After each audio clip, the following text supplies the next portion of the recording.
Itulah pekerjaan yang paling berat, menunggu. Dan Bapak Ibu saudara-saudari, sering kali kita gagal di masa-masa menanti itu. Sering kali di masa-masa penantian itulah kita gagal.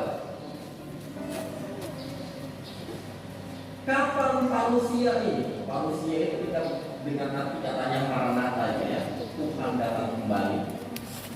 Kapan dia datang? Kapan Tuhan datang? Contohnya, saya pikir tidak harus parusia itu kita bayangkan ketika, maaf saya bahasakan dengan bahasa sehari-hari, dengan hari kiamat begitu ya. Tetapi Bapak Ibu saudara-saudari, datangnya Kristus di dalam hatinya kita itu sering kita rindukan di saat-saat kita ada di dalam pergumulan yang berat. Di saat kita sedang susah, di saat kita sedang sedih, di saat kita sedang berduka cita. Disitulah masa penantian itu bekerja. Kapan semuanya ini akan berakhir? Sekali lagi, untuk menjawab pertanyaan kapan semuanya ini akan berakhir, di situ sering kali kita jatuh. Tidak sabar menantikan, tidak kuat dengan semua yang terus-menerus datang dan seolah-olah berhenti untuk menghantam kehidupannya kita. Akhirnya kita jatuh. Dan itulah mengapa sering kali masih saya temukan beberapa orang di antara kita yang masih mendukung, masih mengandalkan kekuatan-kekuatan yang dianggap itu bisa menyamai kekuatannya Kristus. Sayang sekali sebenarnya Bapak Ibu saudara-saudari, karena Bapak Ibu kalah di masa-masa penantian. Ayo kita belajar mulai dari Natal 2022 ini. Ketika Advent itu digaungkan, itu berarti hendaknya berbunyi terus di dalam dirinya kita, bahwa belajar menanti berarti belajar bersabar. Belajar bersabar berarti belajar melihat kenyataan di dalam hidupnya kita. Belajar melihat kenyataan berarti itu cara yang terbaik untuk menerima kenyataan di dalam hidupnya kita. Karena hanya orang yang mampu mendengar, melihat, dan merasakan kenyataan di dalam hidupnya, orang itu pula juga yang mampu merespon kenyataan hidup itu dengan tepat dan baik. Ibu bapak, saudara-saudara yang dikasihi oleh Yesus Kristus, bagaimana dengan teks bacaannya kita saat ini? Cerita Alkitab yang baru kita baca ini bercerita tentang apa adik-adik tadi? Anak-anak tahu pastinya ceritanya yang baru kita baca? Anak remaja? Ayo cerita Alkitabnya tentang apa barusan dari Matius pasal 2? Tentang orang majus. Ngapain orang majusnya? Siapa? Apa? Orang majusnya ngapain teman-teman? Orang majusnya mencari Yesus yang sudah lahir. Gitu toh? Yang menarik Bapak Ibu saudara-saudara yang dikasihi oleh Yesus Kristus, orang majus yang mencari Yesus yang sudah lahir ini, ayo kita cari tahu dulu siapa yang dimaksud dengan orang majus ini. Orang majus ini bukan orang sembarang. Dia orang pintar, tetapi bukan literate. Dia kalau sekarang itu dekat kira-kira sama orang perbintangan atau astronomi kira-kira gitulah, yang mampu menghitung dengan baik. Matematikanya dia harus bagus sekali. Jadi ingat ya, jangan ditafsirkan orang majus ini sebagai orang dukun gitu ya, yang bisa mengira-ngira Yesus gitu ya. Tidak. Dia punya perhitungan, dan ketika dia melihat bintang timur, menurut dia, perhitungannya dia, ketika dia membaca, saya bilanglah kitab-kitab di dalam Perjanjian Lama, menurut perhitungannya dia, pada hari itulah lahir seorang raja. Bapak Ibu saudara-saudari, di sini sekali lagi kita selalu bahwa untuk sampai dia mengatakan bahwa ini adalah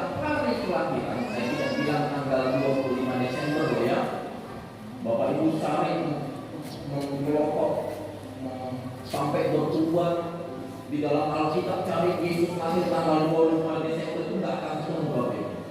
Coba cari Yesus lahir tanggal 25 Desember dalam Alkitab, orang bakal ketemu. Sampai Bapak Ibu botak juga nggak akan ketemu.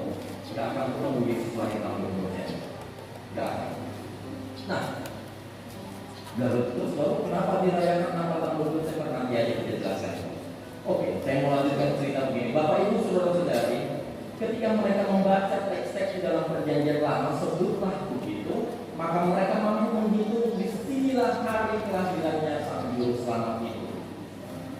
Untuk mereka sampai mengatakan bahwa disinilah hari kelahirannya Juru Selamat itu, sekali lagi itu ada masa penantian di dalamnya.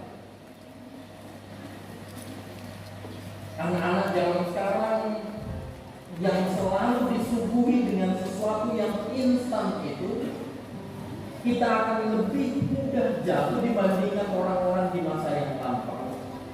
Kenapa? Karena kita selalu dicokokin teman-teman para pemuda-pemudi, ibu-ibu yang ada di dalam generasi Y, bapak-bapak yang ada di generasi Y, generasi peralihan itu, kita itu disuguhi terus sama sesuatu yang sifatnya praktis, instan, dan berbau hedonis.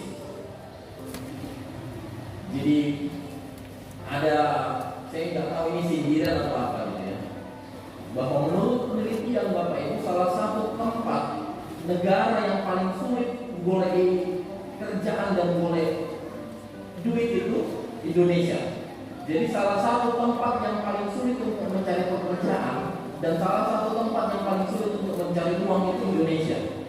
Tetapi Bapak Ibu, menurut penelitian bahwa di Indonesia orang yang paling mudah untuk menghambur-hamburkan uangnya. Kenapa bisa seperti itu? Kelihatannya kita orang-orang Indonesia ini orang-orang yang paling mudah dicokokin sesuatu, mudah manut, mudah mengalir, mudah ikut. Pokok apa kata yang apa biasanya istilahnya kalian akan mudah itu? Umi koncone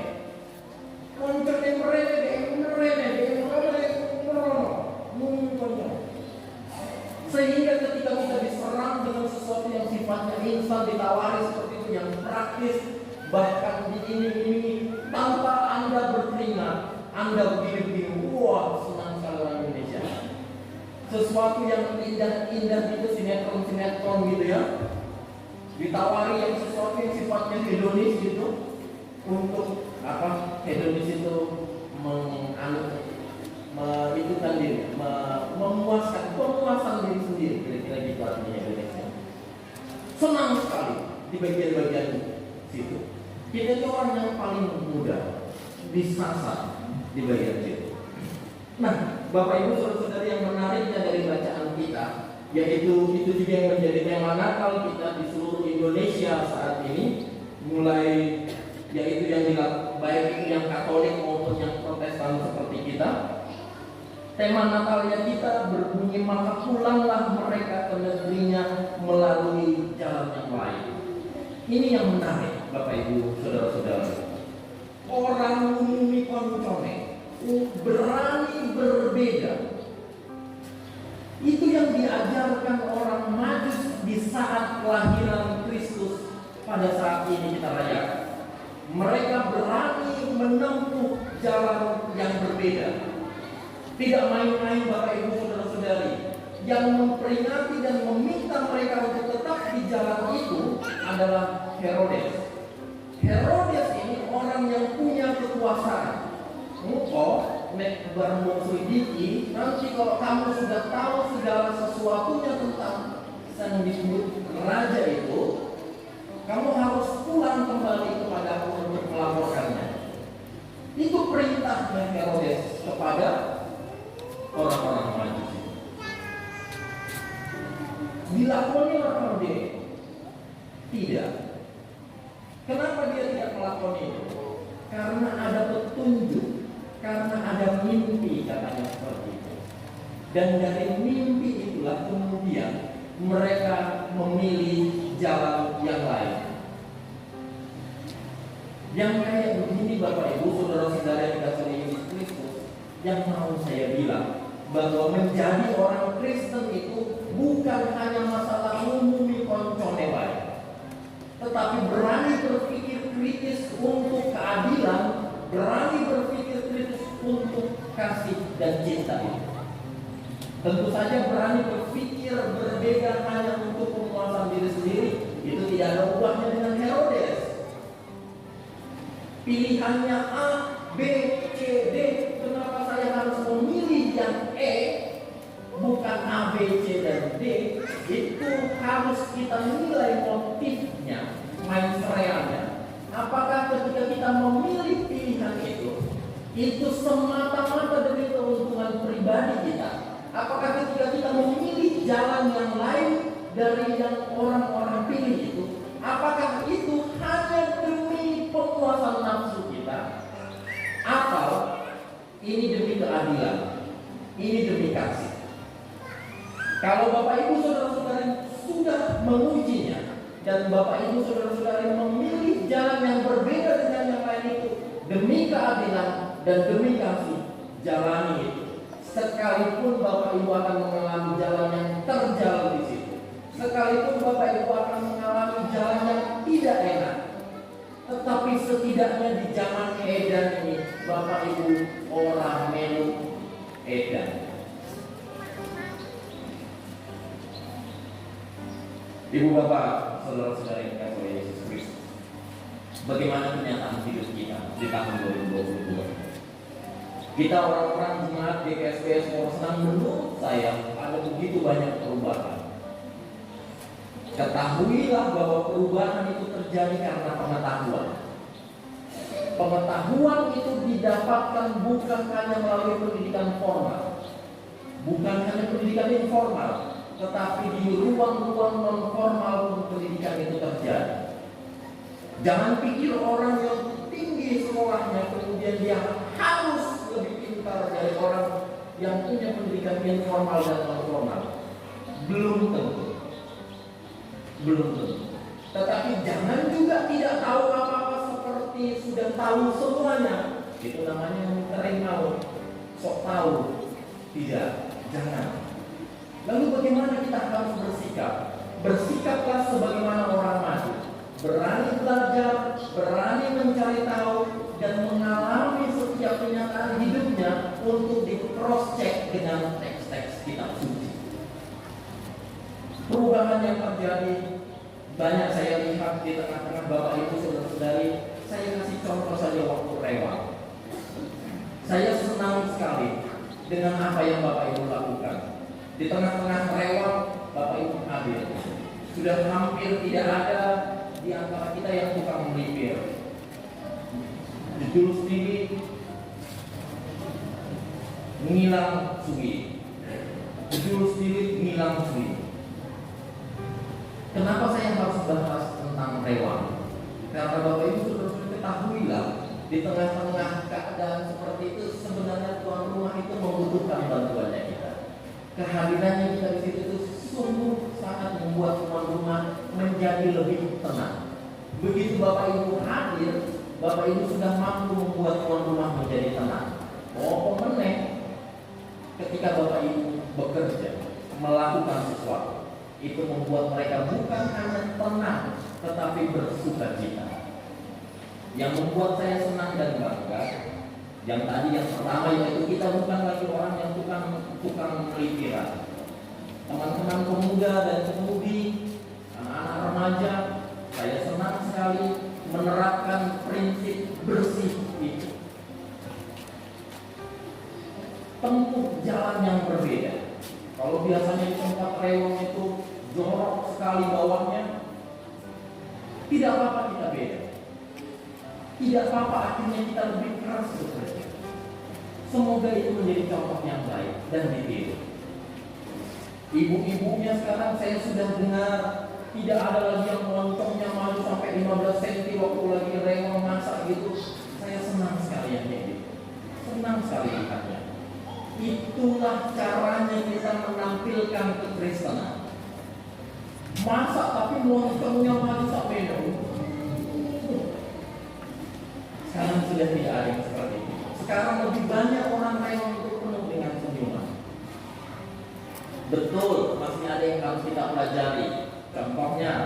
Bagaimana kita berani bersikap di tengah-tengah kondisi rewang itu? Ada orang yang ngomong ngocehnya tidak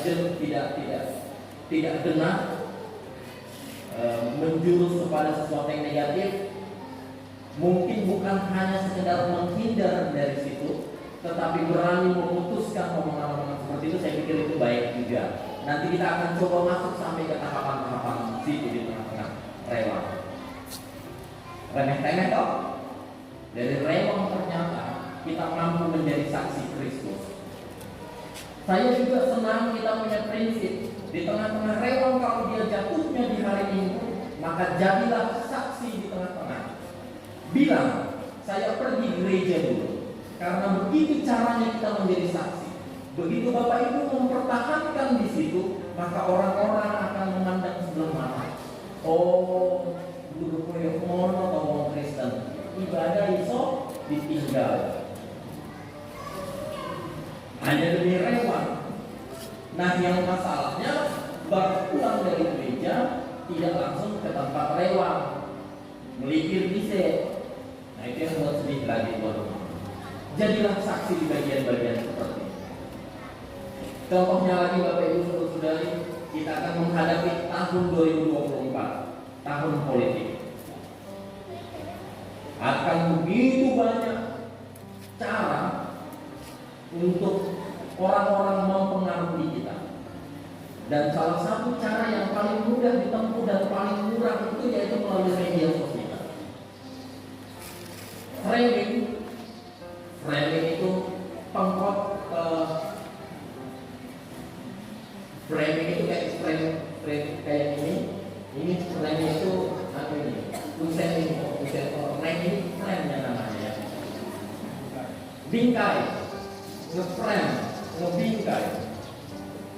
Begitu kita terus dicokoin dengan bingkai seperti itu, maka itu mirip dengan cuci kotak, seolah-olah itulah kebenaran. Kalau Bapak Ibu Saudara-saudara sekarang itu suka nonton debat Kristen Islam, maka mesinnya Bapak Ibu, YouTube itu mesin, itu bukan manusia, YouTube itu ya mesin, itu akan nge-frame Bapak Ibu, dia akan frame Bapak Ibu, maka nanti historinya Bapak Ibu akan dibaca menurut data-data statistik seperti itu, dan dia akan memunculkan terus-menerus yang mampu-mampunya seperti itu. Nah, kalau sudah itu terus yang dicokokin sama kita, seolah-olah dunia itu hanya isinya debat Islam sama Kristen, Islam sama Hindu, Kristen sama Buddha. Tidak Bapak Ibu, dunia ini jauh lebih besar, jauh lebih nikmat dibandingkan hanya tontonan YouTube itu. Tidak. Maka hiduplah di dalam kenyataan, jangan hidup di dalam dunia hayal itu.